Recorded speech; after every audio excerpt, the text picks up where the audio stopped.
사람들은 은행에게 돈을 빌려줍니다. 예금 이자를 챙깁니다. 은행은 더 높은 이율로 기업들에게 돈을 빌려줍니다. 예대 차익을 챙깁니다.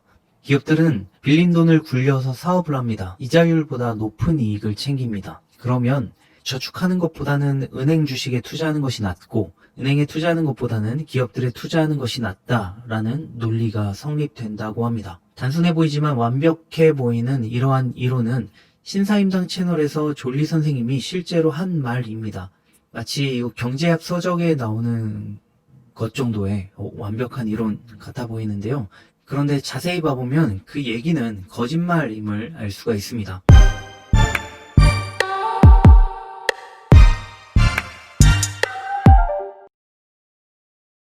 저 말이 성립되려면 첫 번째, 사람들이 받는 예금 이자보다 은행이 실현하는 예대 차익률이 높다라는 가정이 필요합니다.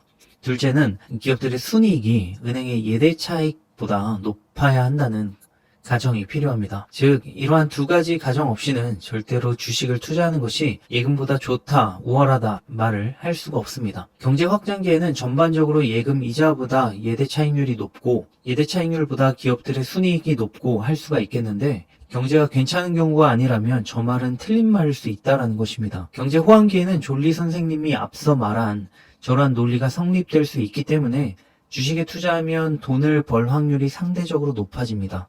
하지만 경제 호황기가 아니라면 어떨까요? 재테크를 하는 사람들이 그렇게 비하하는 예금만이 자산을 지켜줍니다. 지금은 어떻습니까? 경제 호황기가 아닙니다. 당연히 졸리 선생님이 말했던 말과 반대로 가는 게 수순입니다. 기업들이 적자를 볼 확률이 높아지고 은행들은 대출해준 돈을 제대로 못 받을 확률이 점점 높아지고 그나마 보장성이 가장 높은 것 그리고 밥톨만큼이지만 그나마 이자를 챙겨주는 것 그 예금만이 확정 수익을 보장해줍니다. 그래서 예금의 가치는 높아지고 주식의 가치는 떨어지고 있습니다. 지금은 재정정책 또는 통화정책 등으로 발생하는 유동성 등에 대해서는 고려하지 않고 있습니다. 그래서 지금은 졸리 선생님의 논리를 그대로 가져와도 주식을 투자할 때가 아니라 예금 비율을 서서히 높여야 할 때인 것입니다. 저는 인버스를 산 사람이 아니고요. 그냥 졸리 선생님의 논리를 빌어서 결론을 다르게 냈을 뿐입니다. 월급을 쥐어짜서 자동차 타고 다닐 거, 지하철 타고 다니고 애기 교육시킬 거 빼서 주식에 투자해라. 겉으로는 굉장히 번지르르한 말이지만 주식에서 큰 손실을 본 사람들의 입장으로 그 말을 다시 보자면 주식할 그 돈으로 편안함과 행복함을 살 수 있었을 텐데 라는 아쉬움, 그 돈으로 우리 애기 조금이라도 더 좋은 환경에서 공부시킬 수 있었을 텐데 이러한 등의 아쉬움이 생길 수가 있습니다. 심각하면 우울증이 생길 수도 있습니다. 주식 투자를 하다가 나중에 손실을 보게 되면 여러분들이 듣게 될 소리는 뭐냐면 네가 멍청해서 그래. 왜 하필 그런 주식에 투자했냐? 그냥 인덱스나 투자하지 멍청아. 그냥 펀드나 하지. 이런 소리입니다.